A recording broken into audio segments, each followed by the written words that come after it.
Dr. Joel Richard Paul is the Abramson Professor of Law and former Associate Dean at the University of California, Hastings Law School, where he teaches constitutional law and international economic law. He also is taught on the law faculties of the University of California, Berkeley, Yale University, the University of Connecticut, Leiden University in the Netherlands, and American University. Joel has written numerous books and articles and testified to Congress about constitutional issues in international trade policy. He's the author of Unlikely Allies: How a Merchant, Playwright, and a Spy Saved the American Revolution, named one of the best books in 2009 by the Washington Post.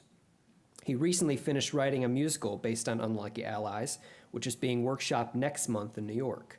His most recent book is Without Precedent: Chief Justice John Marshall and His Times, which we're here to hear about today. The Wall Street Journal called it a scholarly but highly readable and often entertaining chronicle.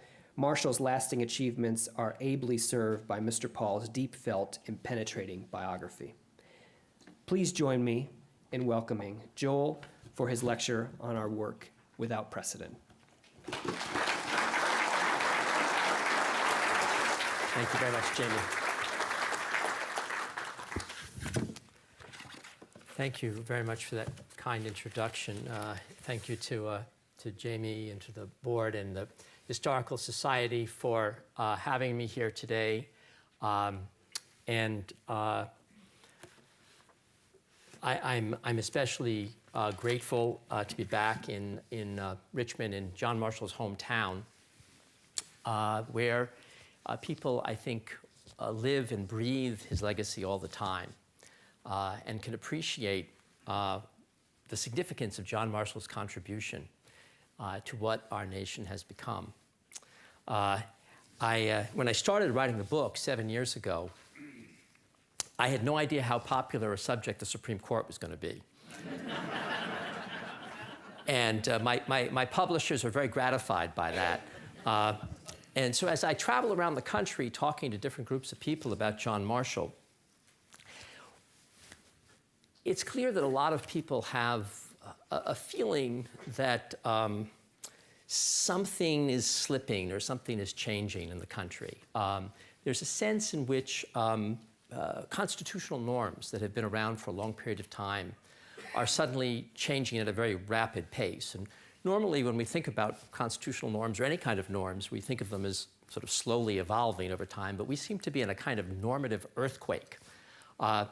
And there seems to be some kind of sense, at least among some people in the country, that we are approaching a kind of constitutional crisis. We're on the precipice of something different, and we're not quite sure how that's going to get resolved. Now, we've experienced constitutional crises before. We've seen them, most recently, I guess, in the Nixon era, when the famous Nixon Watergate tapes case, where Nixon was ordered by the court to turn over the Watergate tapes, and at first he refused to do so and claimed executive privilege, and then you had a case going up to the Supreme Court, and the Supreme Court unanimously ordered the president to turn over the tapes, and he did, and of course we know what happened as a result of that. If something like that should happen now, if there was a subpoena to the president, or if there were one of the state courts indicted the president or something like that, or if the president tried to pardon himself. And we're not quite sure what would happen in that situation. I'm not sure that the Nixon case is a really good analogy for our present situation, because there seems to me there's some distinguishing characteristics of the present situation that we're in. If in fact we have a constitutional crisis, I mean, one of the differences is that in the Nixon case, of course, both houses of Congress were controlled by the Democrats. And so Congress was more independent of the president. Today, of course, the president's party controls both houses. And maybe another significant difference is the relevance of having a foreign government interfere in our election process. And whether the president did or didn't know, or whether he was or wasn't involved in it, at least there seems to be pretty overwhelming evidence now that there was some kind of interference by the Russians, and that seems to be continuing over time. And that, of course, is different as well.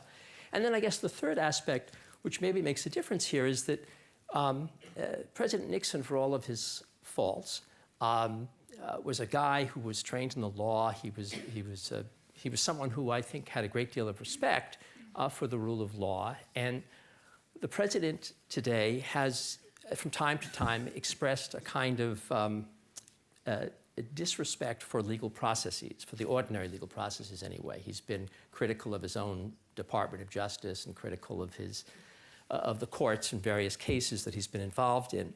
So it's not entirely clear how this president might react if the Supreme Court were to issue an order to him. It seems to me like a better analogy of our present situation really is to go back to the Jeffersonian crisis in 1801, when President Jefferson was elected president, because we don't think about it that way today. Today, you know, most of us celebrate Jefferson as a great hero, but at that time, when Jefferson was elected president, the country was deeply divided by his presidency. He was seen, much like President Trump, as a populist, as a disruptor, as somebody who was going to shake things up in Washington. And the morning after his election, people in the country felt more or less the same way a lot of people felt in this country the morning after the 2016 elections, that suddenly someone who represented a populist movement had been swept into office with a commanding majority of both houses of Congress, with a program, with a platform of wanting to sort of to disrupt things in a radical way. And that just like President Trump, there were also issues about the involvement of a foreign power in our elections, because people don't realize this, but the Jeffersonian Republican Party, and I'm going to use the term Republican Party, but of course that's not the Republican Party today. Jefferson was famously the guy who started the Democratic Party, but at that time he called it the Republican Party. So the Jeffersonian Republican Party really came into being not by Jefferson's hand, but really by the hand of the then French emissary to Washington, Edmond Charles Genet, famously known as Citizen Genet. It was Citizen Genet arrives in America. This is during Washington's time. And Citizen Genet travels up the seaboard, the eastern seaboard, and wherever he goes, he starts Republican clubs. And it was those Republican clubs that really became the foundation for the Jeffersonian Republican Party. And the Republicans, the Jeffersonian Republicans, were closely allied with France. Jefferson himself was a great believer in the French Revolution, even after the French Revolution became very violent. And when it was clear that there was a great deal of bloodshed, you know, when the King Louis XVI was decapitated, Jefferson kind of shrugged that off as sort of a necessary kind of collateral cost of a revolution. Even when his friend, the Marquis de Lafayette, was arrested by the French revolutionaries and was threatened with execution, Jefferson didn't raise a word of protest. And so many Americans felt that Jefferson was a radical. He was an extremist. He was someone who's going to really shake up and divide the country in a fundamental way. And it was in response to that sort of Jeffersonian crisis that the Federalists in Washington were desperate to find some way to try to defend basic constitutional norms.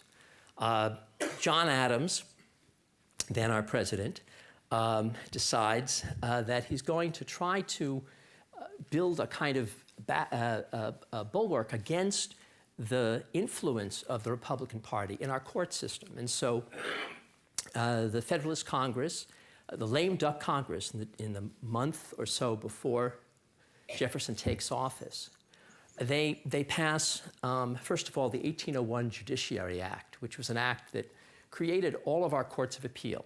Up till this point in time, you know, the Supreme Court, you just had district courts and you had the Supreme Court. You didn't have an intermediary appellate level of courts. And so the justices, when they were not serving in Washington, they had to serve as circuit court judges. And the reason we call it a circuit court is because literally they'd get on a horse and they'd ride circuit around the country hearing cases in taverns, sleeping in inns, sharing beds with strangers. That was the life of a Supreme Court justice at the time.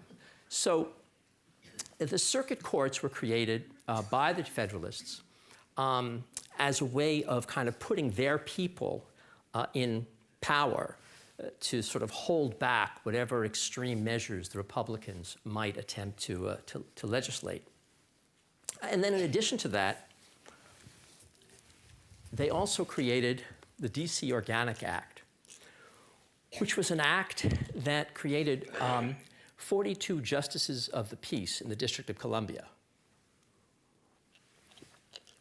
What's really remarkable about that is at the time, the District of Columbia only had about 3,000 people.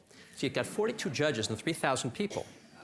It's a little excessive, but it was a way in which the Federalists were planning to reward their political cronies and friends.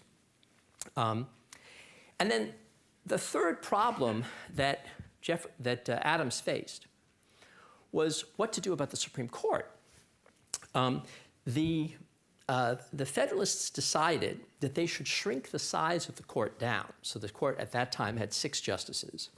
They decided to reduce it to 5 justices so that the Republican president couldn't appoint his own justice. And there was an opening on the court for the Chief Justice position. And it was difficult to fill these jobs because no one really wanted to be a Supreme Court justice. It was really a lousy job. It was paid terribly. It paid almost nothing. You had to ride horseback around the country for months at a time, hearing these cases in taverns. There was no real respect to being a Supreme Court justice. They had very few cases. They only heard about 6 cases a year. And they were not particularly important cases. They were mostly admiralty-type law cases that came up to the court. So the Supreme Court really didn't command any respect. In fact, it commanded so little respect that when they were building the courthouse, when they were building Washington, D.C., they forgot to include a courthouse. And so when the Supreme Court meets for the first time in Washington, they have to find a committee room in the ground level floor of the Congress. And Congress sort of grudgingly lets them borrow this room for the Supreme Court, the District Court, the Court of Appeals. So they didn't really get any respect, the Supreme Court. And no one wants the job.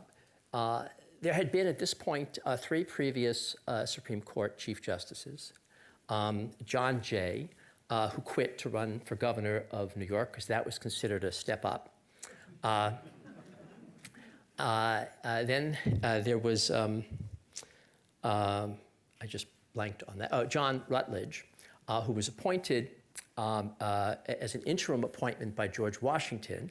He was the first Supreme Court justice to be rejected by the Senate, lest you think that's a new trend. John Rutledge was rejected primarily because of his political views. He had been critical of Jay's treaty, and some of the Federalists felt he wasn't really a loyal Federalist, so they rejected him. And then Ellsworth, Chief Justice Ellsworth was appointed, and he was a guy who had been, well, basically he was bored with the job. He was bored with the job. He claimed he was ill, and he quit. And they had to fill the job. So he offers the job, John Adams offers the job to John Jay. And John Jay says he doesn't really want to leave New York for that job because he's been there, done that. And in desperation, just a month before Jefferson's going to take office, he calls in his Secretary of State, John Marshall, and he says, "You've got to take this job." And Marshall doesn't really want the job either because it is a lousy job. And he'd rather go back to Richmond, where his wife, Polly, who's very ill and is largely confined to an upstairs bedroom and doesn't really get out much to see people. he wants to go back to his wife. And he's promised her, in fact, he's going to go back to his wife at the end of the Adams administration. But he feels a duty to take on this job because he feels threatened by Jefferson as well. And he has good reasons for being threatened by Jefferson, because Jefferson, as many of you know, was his cousin, and they hated each other. There was a deep family animosity between Jefferson and Marshall, which was also reflected in the differences in their political philosophies, of course.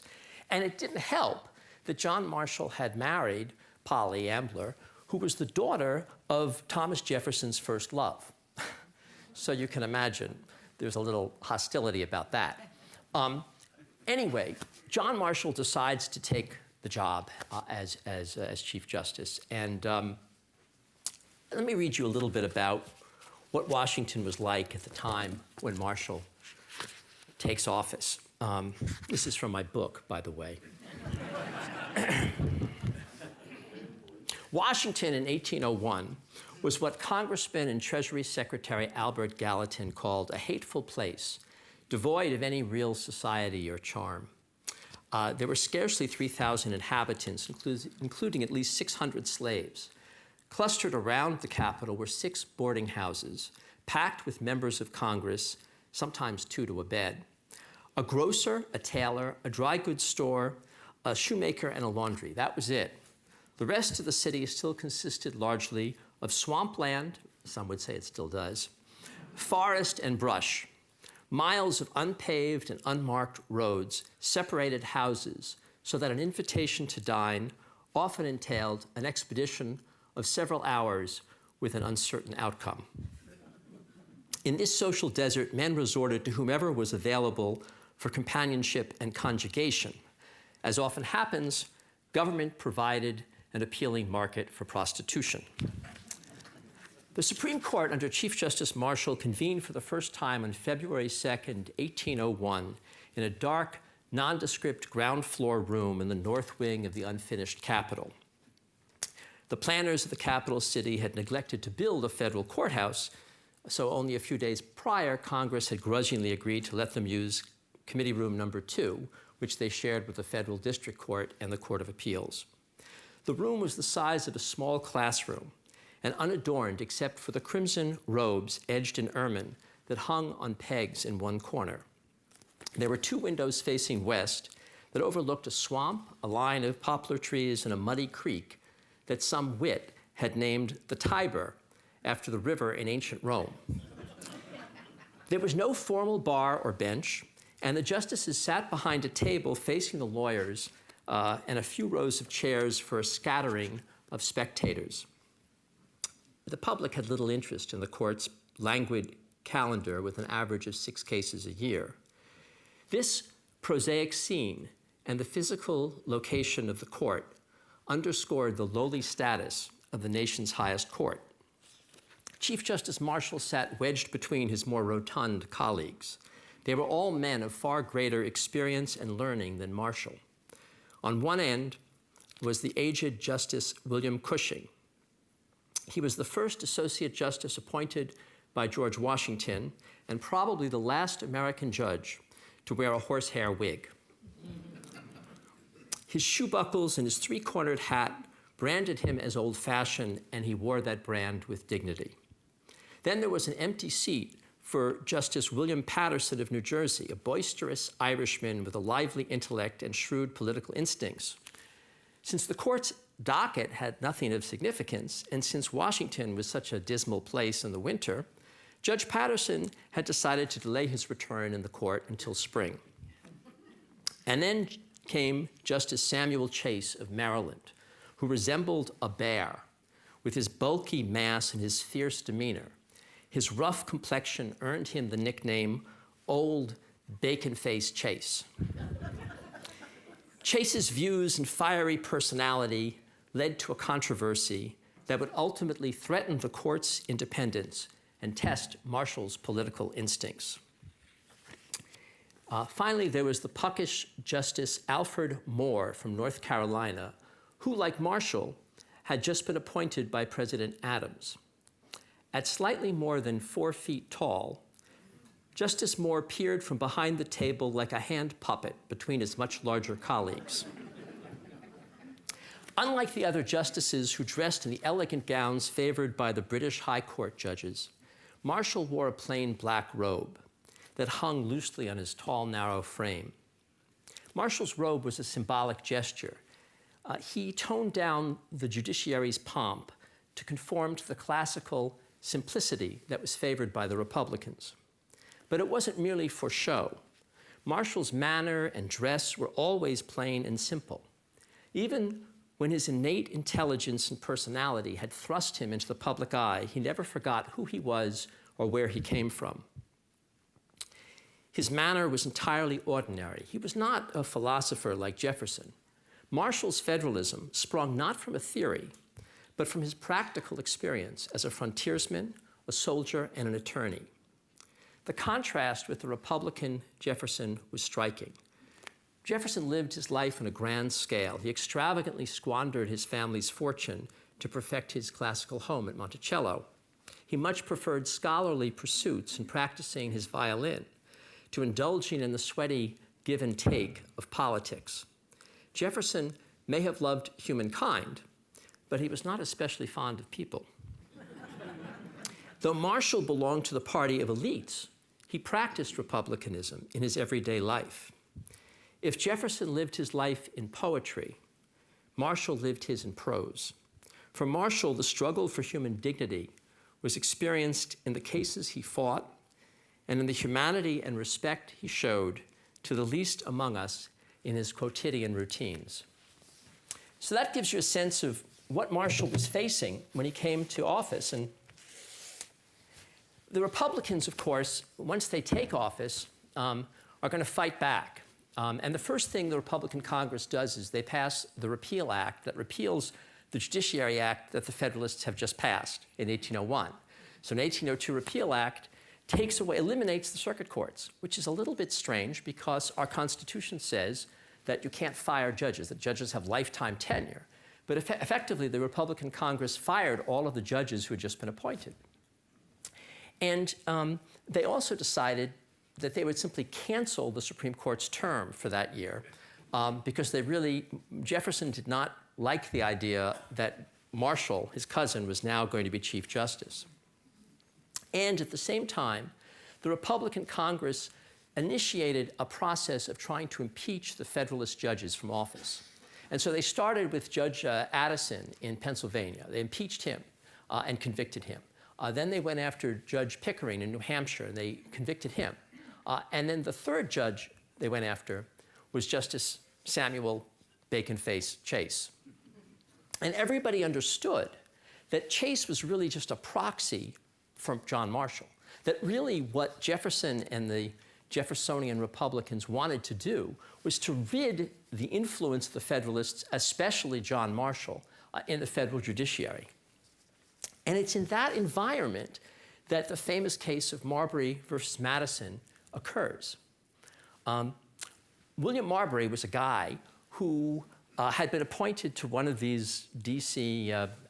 justices of the peace positions that Adams had created. And when Jefferson takes office, he finds on Marshall's desk, as Secretary of State, he finds on his desk 42 commissions that hadn't been delivered to the justices of the peace. So Jefferson orders his Secretary of State, James Madison, not to deliver the commissions, just hold on to them. And William Marbury then files for what's called a writ of mandamus, basically an order from a court to deliver his commission. Now, you have to understand something about William Marbury, which is he didn't really want the job.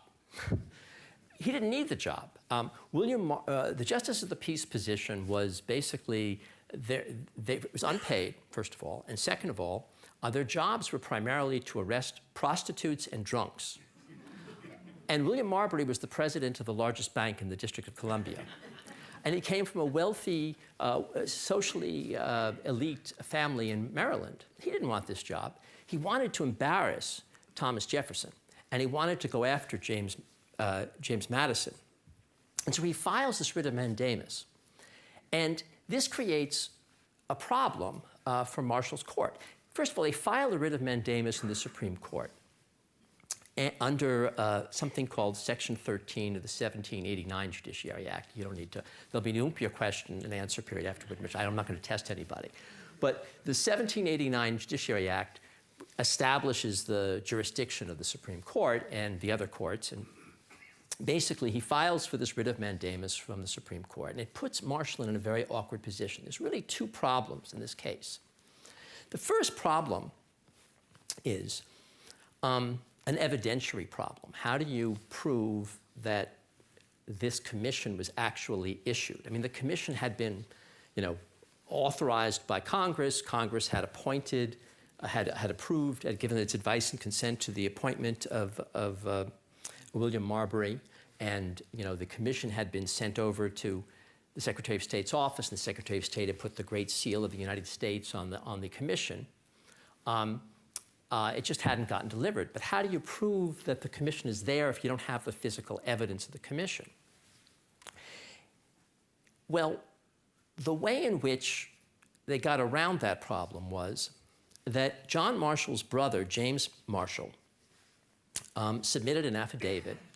And James Marshall, by the way, was one of the circuit court judges who'd been appointed to the District of Columbia Circuit Court. James Marshall signs an affidavit saying that he had been given the responsibility by his brother to deliver this commission. And he just didn't get around to it. So he left the commission behind, but he knows that the commission was actually issued.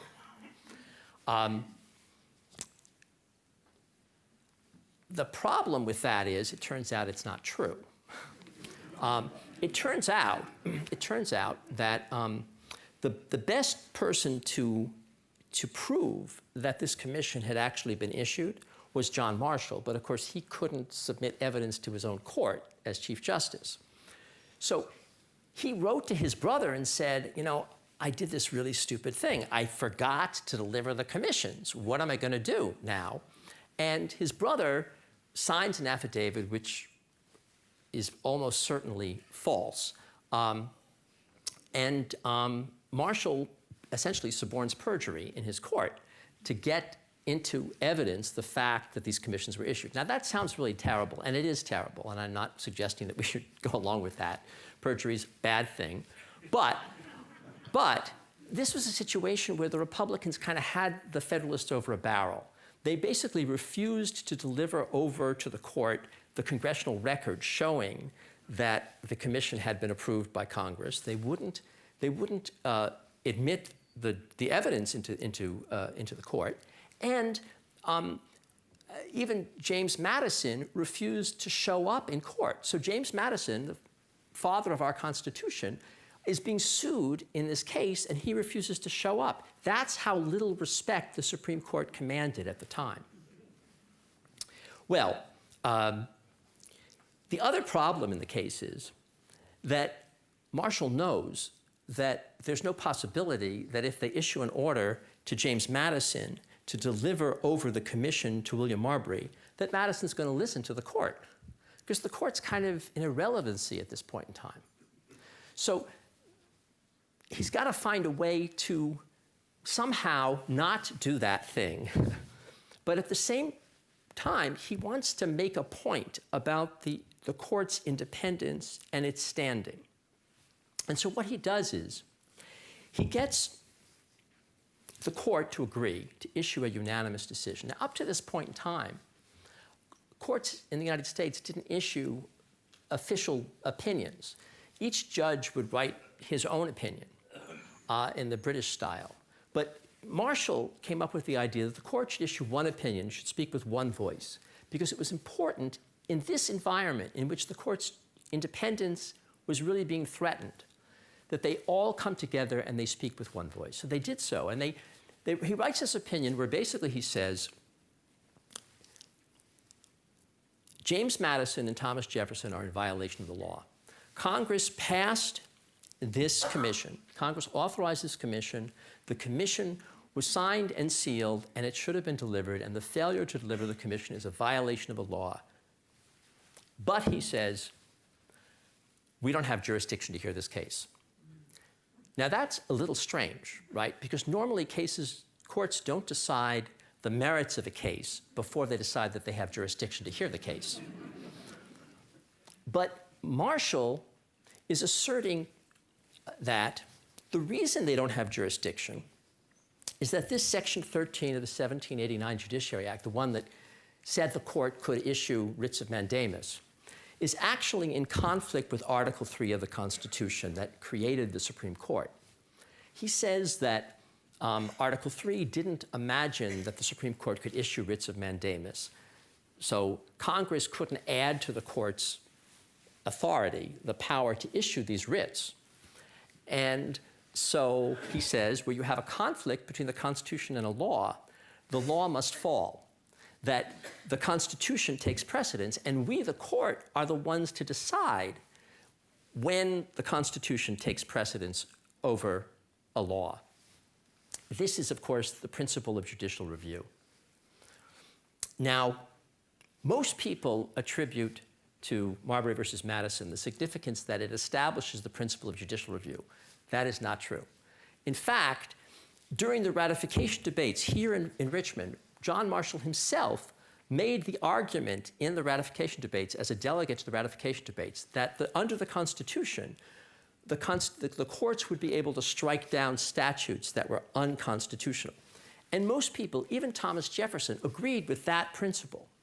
What was controversial in Marbury versus Madison was the idea that the Supreme Court of the United States could sit in judgment on the actions of the executive branch and could actually decide that they had jurisdiction over members of the executive branch, like the Secretary of State, and could order them to do something, could actually say that their actions were illegal. That's the real significance of Marbury versus Madison. But you have both of these principles, judicial review and the power to supervise the executive branch, to strike down acts of Congress and acts of the executive branch that are unconstitutional or illegal. That's the significance of Marbury versus Madison. And the genius of the opinion is that by deciding that they didn't have jurisdiction, Marshall avoided a direct conflict with Jefferson. In fact, there is no conflict between Section 13 and the Constitution. I lied. Those things are not, in fact, in conflict at all, if you look at the language of Section 13 and the Constitution. Marshall apparently had orchestrated the whole case. He had engineered the case from the beginning. He had gotten Charles Lee, the attorney for William Marbury, to file the case in the wrong court on purpose, so that he could arrive at this decision and avoid a conflict with Jefferson, while at the same time making these important principles. And it's really Marbury versus Madison, which is the beginning of the elevation of the Supreme Court from the basement of the Congress to a co-equal branch of the federal government.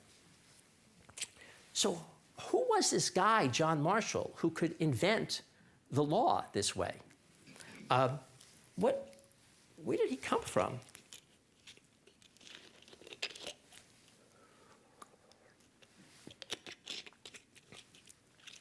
From 1775 to 1835, for 6 decades, John Marshall dominated every aspect, every important battle, every important decision that was made, both domestically and internationally, in our republic's history. He was everywhere, at the center of every important event that we had. He was a soldier who had fought bravely in defense of Richmond and Norfolk. He'd served in Valley Forge, where he befriended George Washington and Alexander Hamilton before he was a musical. And also the famous general Baron, the Prussian general Baron von Steuben, who was in fact neither a baron nor a Prussian general, but that's another story. And he went on to become a reform-minded delegate here in Richmond in the House of Delegates. He was the youngest man ever elected to the Executive Council of Virginia. He was at the ratification debates. He was really the guy who basically persuaded Virginia to adopt the Constitution. As you know, Virginia at the time was the most important colony. Some would say it still is the most important state. Virginia was deeply divided about adopting the Constitution. Patrick Henry deeply opposed the Constitution, and it really fell on James Madison and John Marshall, who were the leading protagonists in favor of adopting the Constitution, the ratification debates. And basically, I mean, James Madison was a brilliant man, but he was kind of a nerd. He had an oversized head and a squeaky voice, and he was a hypochondriac. And I joke in the book that the father of our Constitution had a poor one of his own. But he was always kind of on the outs. He was on the fringes. He wasn't the guy you wanted to go have a glass of Madeira with.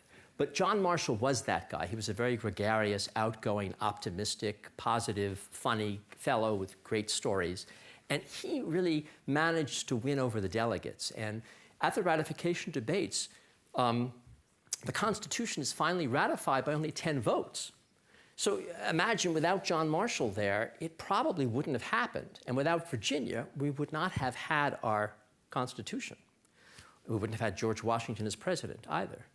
So Marshall was really the indispensable man at the ratification debates. And after the ratification debates, he gets sent on this diplomatic mission to France. The French, to try to persuade the French to stop interfering in American ships. And some of you may remember this affair. It's known as the XYZ affair. And Marshall sort of stands up to the French. The French are demanding a bribe from the Americans before they'll even talk to the Americans. And Marshall basically says, no, we're not going to pay you a penny. And he comes back to America as a huge hero. And he wants to go back to his law practice in Richmond, but George Washington says, you know, you have to run for Congress. We need you in Congress. So he runs for Congress. He's swept into Congress. And in his single term in the House of Representatives, he becomes the leader of the Federalist Party. He is the guy who gives the eulogy when George Washington dies in Congress. It's out of Congress that John Adams plucks him to be Secretary of State. And when John Adams offers him the job as Secretary of State, he'd already turned down other jobs as Secretary of War and also as Attorney General. He takes the job as Secretary of State because he really doesn't want to live in Washington. He wants to come back to Richmond. You see what people do to kind of live in your town? He wants to come back to Richmond, and he figures that if he takes the job as Secretary of State, he'll just be Secretary of State till the end of Adams' term, which is over in 9 months, and then he'll come back to Richmond at the end of the term. Whereas if he stays in Congress, he feels that if he gives up his seat, then people will say he's a loser. So he takes the job as Secretary of State, and when he goes to Washington to take the job for the first time, and of course we had just moved the capital from Pennsylvania, from Philadelphia, Adams meets him and says, look, my wife Abigail hates this place. She thinks it's a swamp. And I'm going back to Quincy to live with her. Here are the keys. You're in charge. And he leaves. And John Marshall's the guy who ran the government of the United States for 9 months. He was in charge of every department except the War Department. Everything the government did, he was in charge of. He oversaw all of the territories. He oversaw patents and trademarks. He was in charge of the Justice Department because at that time the Attorney General didn't run the Justice Department. John Marshall ran the Justice Department.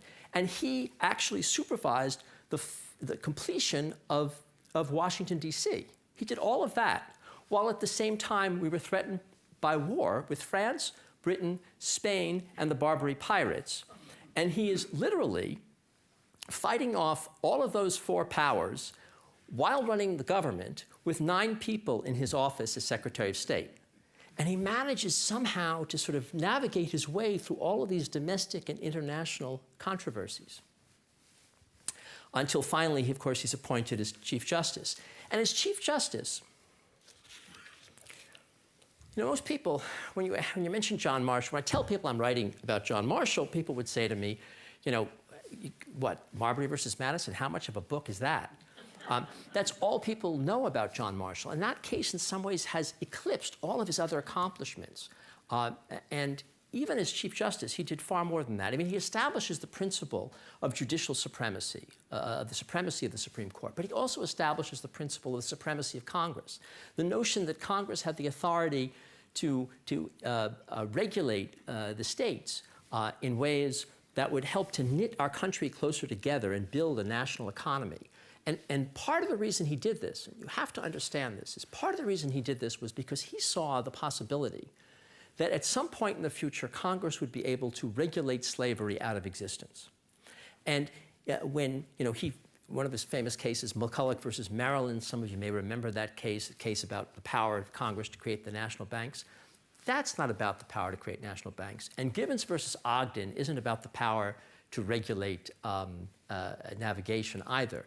What those cases are really about, and what they were understood to be about, was the power of Congress to regulate slavery, to put slavery out of business. That was John Marshall.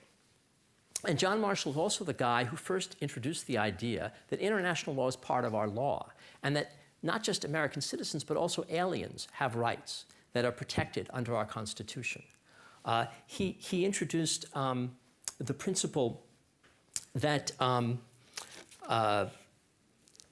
sorry, I lost my place.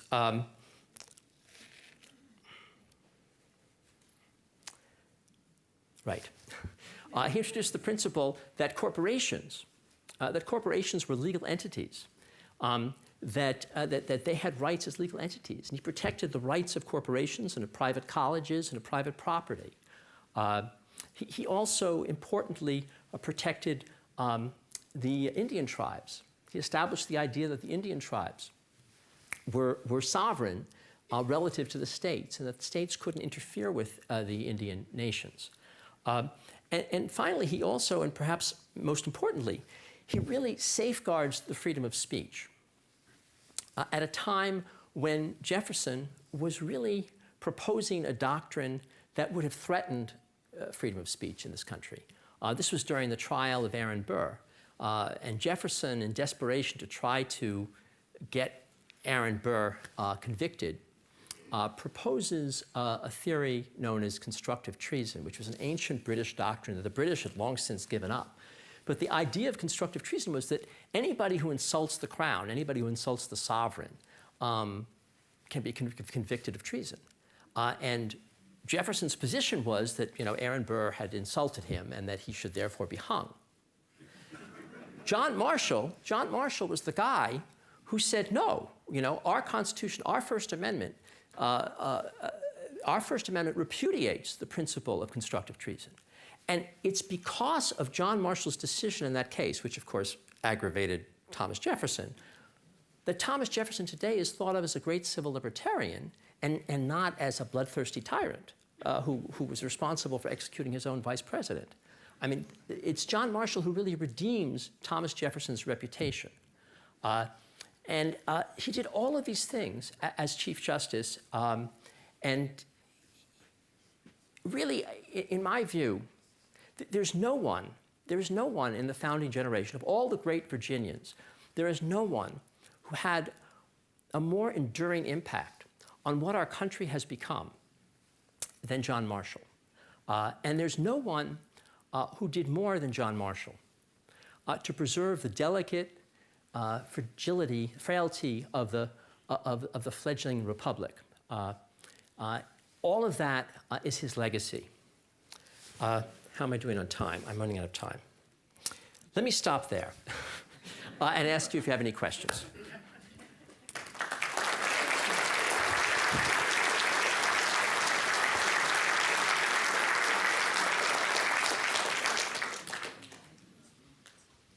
Sir. Oh, I'm sorry. I'm supposed to do something. What am I supposed to do?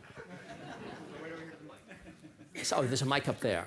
There's a mic up there. Just talk into it. Yeah. Yes. I was just visiting my grandson at Marshall University in Huntington. Great. Can you tell us how Marshall University got its name? I cannot, sir. I'm sorry. Is it George Marshall or is it John Marshall? Is it John Marshall? I don't know. I don't know. I don't know. I thought that was a trick question you were asking me. No?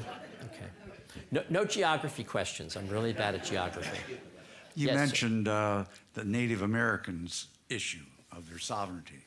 Did not Andrew Jackson say something about the court that now they made the decision, let's see them enforce it? Right. Well, he didn't say exactly that, but he basically said that. That was a paraphrase invented by the newspapers. But essentially, in the John Marshall had these famous 3 cases in Indian involving the Indian tribes. Johnson versus McIntosh, the Cherokees versus Georgia, and Worcester versus Georgia. And Worcester versus Georgia was a case where Georgia, the Indian tribes in Georgia were occupying land on which they had discovered gold. And Georgia decided, hey, that's a great idea, let's take that land. So they tried to legislate in a way to get control of that land. Some missionaries from New England came down to try to help the Indians, and Georgia made it illegal for white people to go onto this land from out of state, and they arrested these missionaries. The case went up to the Supreme Court, Worcester versus Georgia, and famously in that case, Marshall issues this opinion where he basically says that the states can't interfere with the rights of Indians, that they are a sovereign nation vis-a-vis the state, and that that they have a right to occupy and to possess their lands, and that only the federal government has the authority to acquire Indian lands through purchase, but not the states. The states cannot interfere with the tribes. And then essentially, Andrew Jackson, who was famously hostile to the Native Americans, refuses to honor the court's decision. The Jacksonian Congress passes the Removal Act, forcing the removal of the Indian tribes, and that results in the infamous Trail of Tears, in which many thousands of Native Americans died. So, that is the one instance in which a president has failed to comply with an order of the Supreme Court, and we hope it never gets repeated. Yes, ma'am. Go right here, sir. Oh, I'm sorry. You have to go with the microphones. First of all, a comment. Thank you for awakening us Virginians to the great leader and hero that John Marshall was. I think you've done a wonderful job with your book. In your book, you talk about his leadership of the Supreme Court, and you mentioned a little bit about that, but talk a little bit about that, and it's the sense of collegiality that he developed and allowed him to really get the kinds of opinions that you've talked about here today. Thank you, Tom, for that, because I really wanted to get to that, and that was what I left out. But so Marshall, he takes over the court. As I said, everybody issues their own opinions. And what Marshall did was, first he decided that let's all live together. And so he had the entire Supreme Court, all 5 justices then, 6 justices at that point, move into a boarding house together. And they take all their meals together and they live together for the next 34 years during his lifetime. Hard to imagine that happening now with the Supreme Court. I don't think it's a boarding house large enough, but they all live together, and he developed a sense of fraternity among these men. They were all there without their spouses and families, and so they would get together, and of course the Supreme Court only met a few months of the year, and he famously always served Madeira wine. And he would get them talking, and he would always try to work towards common ground. And that was really his talent. His talent was for finding common ground and trying to build unanimity and among the justices. And sometimes he had to give up a little bit, but he had such a great personality and a great intellect, he would win people over to his side. And so in his 34 years on the court, he participated in more than 1,100 decisions. More than half of those decisions were unanimous opinions. And all but, strike that. More than half of the opinions he wrote himself. Of the 1,100 decisions, he wrote those opinions himself, which is phenomenal, also considering that they're very long opinions and he wrote them all by hand. But all but 35 of those decisions were unanimous. Now that's unthinkable today. Today, we would be lucky if in a single year there were 30 decisions that were unanimous on the court. It's very rare to have unanimous opinions today, but Marshall accomplished that, and it was that sort of talent for finding common ground and dealing pragmatically with problems without any precedent to guide him. That was really his great talent, his genius. Sure. If I heard your earlier comment correctly, you said John Marshall hoped the Congress would eliminate slavery. How does that square with an earlier banner lecture here, Yes. where we learned he was an ardent slave owner and trader himself? Well, Paul Finkelman, for whom I have a great deal of respect in general as a historian, I think got this wrong in the following respect. Finkelman makes two claims. He makes one claim is that Marshall had a large plantation with 200 slaves on the plantation that was heretofore secret and unknown to any of his biographers, including me. There is no record in any of his correspondence of any transactions involving the purchase of these slaves. There's no record of any income or expenditures involving this large plantation that supposedly he owned. The basis on which he asserts this is that Marshall had conveyed to his children a total of about 120 slaves. And the only slaves that Marshall himself is known to have owned were about 15 or 16 household slaves here in Richmond.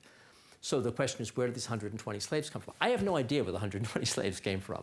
But I don't think that that's proof that he owned a secret plantation that no one's ever heard of and that there's no record of. But leaving that aside, the other more significant substantive claim that Finkelman makes is that Marshall participated in a number of cases in the Supreme Court in which he upheld the rights of slave holders vis-a-vis their slaves. So there were, I forget how many, maybe 12 cases that came before the Supreme Court. There were really sort of 7 significant cases in which slaves challenged the fact that they were being held as slaves. What happened in those cases, and I think Finkelman doesn't appreciate this because he's not an attorney, is that the other justices on the court were pro-slavery. They were basically slaveholders or people who were pro-slavery, largely, except for Justice Story. He didn't have a majority on the court that he could have decided these cases with. So what he did in these cases was to narrow the issue strategically. So instead of dealing with the question of whether slavery was or was not constitutional or legal, what he instead did was to deal with very narrow technical questions. Questions like whether or not, what the appropriate remedy was when a slaveholder failed to record the name of their slave on a in the state record book, or how the operation of doctrines like res judicata and collateral estoppel act, or what the statute of limitations is. And so by narrowing these cases, what he tried to avoid doing was creating a precedent for upholding slavery. His hope was at some point in the future there would be enough other-minded men on the court that they could reverse, that they could reverse the issue, or that Congress would take care of it. I've got 2 questions. The first pretty simple. When did the court expand to 9 justices? And secondly, I was curious about your elaborating on McCullough versus Maryland being about slavery, or should we just read the book to find out the answer? Yeah. Well, 9 justices, I think, occurs after the Civil War, but I cannot remember when. 69? Is 1869? Judiciary Act of 1869. Yeah, it was after the Civil War. I couldn't remember the year. Thank you. McCulloch, So the McCulloch case, there's two big issues in the case. The United States creates the national, Congress created, okay, make this short. Congress decided to charter a national bank. The bank was initially chartered, of course, by Alexander Hamilton. That's how he became Alexander Hamilton. But it had a limited charter, and it lapsed 20 years later. Then it lapsed just in time for the War of 1812. And of course, one of the things that happened as a result of the War of 1812, otherwise known as Madison's War, is that the Congress needed money. They needed to borrow money, and so they had to create another national bank. So they created another national bank. The second national bank didn't go so well in that it was highly corrupt, and there was a lot of resistance to the national bank. It led to the rise of Jackson. Jackson opposed the creation of the national bank. Some of the states tried to put the national bank out of business by passing laws which allowed the states to tax the national bank branches. And the idea was to try to tax them out of existence. One of those states was Maryland.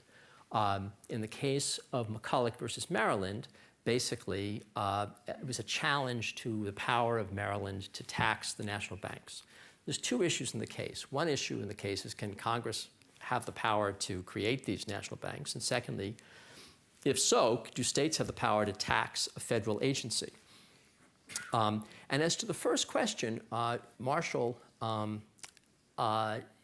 basically relies, Marshall famously says that we must never forget it is a constitution we are expounding. And what he means by that is the Constitution is not a static document. It is not what Justice Anton Scalia famously called a dead constitution. It isn't a document that was sort of fixed in its time, but it is rather, it is intended to be a vehicle. It's intended to be something which expands over time and which allows the country to move forward and progress. And Marshall says that even though they didn't originally think about creating a national bank, there's nothing in the Constitution that forbids creating a national bank. And he says that under the necessary and proper clause in Article 1 of the Constitution, what that means is, he says, not just that Congress can do things that are necessary in the colloquial sense in which we mean the word necessary, but rather Congress can do anything which is convenient to carrying out any of its other powers. And so therefore he says, having a national bank is a convenient way if you're going to try to raise a military, if you're going to try to have mail delivered, if you're going to try to pay federal employees, you need to have a national bank. And so that is a very significant expansion of congressional power. And it was understood, at the time it was criticized by people like your own John Randolph as a threat to the institution of slavery. So that's why I think there's a connection there to the issue of slavery and the national bank. Thank you. Thank you very much.